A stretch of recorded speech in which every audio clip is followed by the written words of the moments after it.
আসসালামু আলাইকুম ওরহমতুল্লাহি ওবারাকাতুহ। প্রিয় দর্শক, আজকে আমরা জানব নারী এবং পুরুষের নামাজের মধ্যে কী কী পার্থক্য রয়েছে।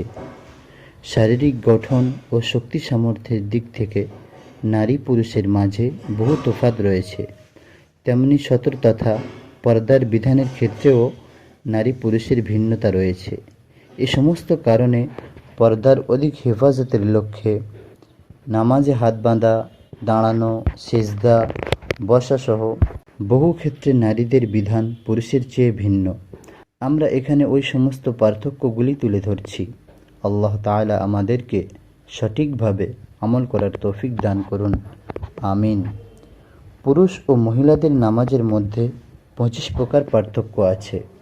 নাম্বার 1, মহিলাগণ তাকবীরে তাহরিমা বলার সময় হাত গর্দান পর্যন্ত উঠাবে এবং পুরুষগণ উভয় হাত উভয় কর্ণের লতি পর্যন্ত উঠাবে।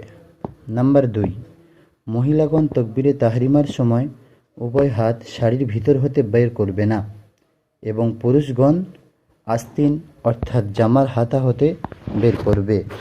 নাম্বার 3, মহিলাগণ ডান হাতের কবজি বাম হাতের কবজির উপর শুধু রেখে দেবে এবং পুরুষগণ ডান হাতের আঙুল দ্বারা বাম হাতের কবজিকে শক্ত করে ধরবে।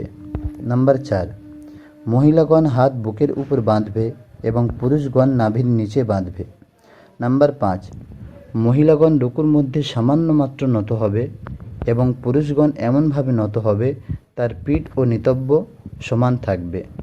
নাম্বার 6, মহিলাগণ রুকুর মধ্যে উভয় হাত দ্বারা হাঁটুকে ঠেক দিবে না এবং পুরুষগণ উভয় হাত দ্বারা হাঁটুকে ঠেক দিবে। নাম্বার 8, মহিলাগণ রুকুর মধ্যে উভয় হাত হাঁটুর উপর মাত্র রেখে দিবে। নাম্বার 9, মহিলাগণ রুকুর মধ্যে উভয় হাঁটু ঝুঁকিয়ে রাখবে এবং পুরুষগণ সোজা করে রাখবে। নাম্বার 10, মহিলাগণ রুকুতে জমাট হয়ে থাকবে এবং পুরুষগণ তার বিপরীত। নাম্বার 11, মহিলাগণ সেজদার মধ্যে বগলকে চাপিয়ে রাখবে এবং পুরুষগণ বগল খুলে রাখবে। নাম্বার 12, মহিলাগণ সেজদার মধ্যে উভয় হাত জমিনের উপর বিছিয়ে রাখবে এবং পুরুষগণ জমিন হতে পৃথক রাখবে। নাম্বার 13, মহিলাগণ আত্তাহিয়াতু পড়ার সময় পা ডান দিকে বের করে দিবে এবং পাছার উপরে বসবে এবং পুরুষগণ বাম পা বিছিয়ে বসবে এবং ডান পা খাড়া রাখবে। নাম্বার 14, মহিলাগণ আত্তাহিয়াতু পাঠ করার সময় হাতের আঙুলগুলো মিলিয়ে রাখবে এবং পুরুষগণ স্বাভাবিকভাবে রাখবে। নাম্বার 15, মহিলাগণ নামাজ পড়ার সময় যখন কোনো পুরুষ তার সামনে আসবে তখন ডানের উপর হাত মেরে তালি বাজাবে এবং পুরুষগণ সুবহানাল্লাহ বলবে। নাম্বার 16, মহিলাগণ পুরুষের ইমামতি করতে পারবে না, পুরুষগণ মহিলাদের ইমামতি করতে পারবে। নাম্বার 17, মহিলাদের জামাত মাকরুহ এবং পুরুষগণের জামাত সুন্নতে মুআক্কাদা। নাম্বার 18, মেয়েরা জামাতে উপস্থিত হওয়া মাকরুহ এবং পুরুষগণের জন্য সুন্নত। নাম্বার 19, মেয়েরা জামাতের মধ্যে পুরুষদের পিছনে দাঁড়াবে। নাম্বার 20, মেয়েদের উপর জুম্মার নামাজ ফরজ নয়, পুরুষদের উপর ফরজ।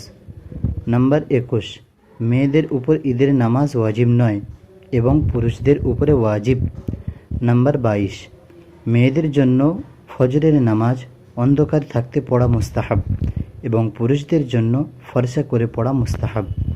নাম্বার 23, মেয়েরা জেহরি নামাজে আস্তে আস্তে কিরাত পাঠ করবে আর পুরুষরা আওয়াজ করে পাঠ করবে। নাম্বার 24, মেয়েরা সেজদার মধ্যে উভয় পা জমিনে বিছিয়ে রাখবে এবং পুরুষগণ উভয় পা খাড়া করিয়ে রাখবে।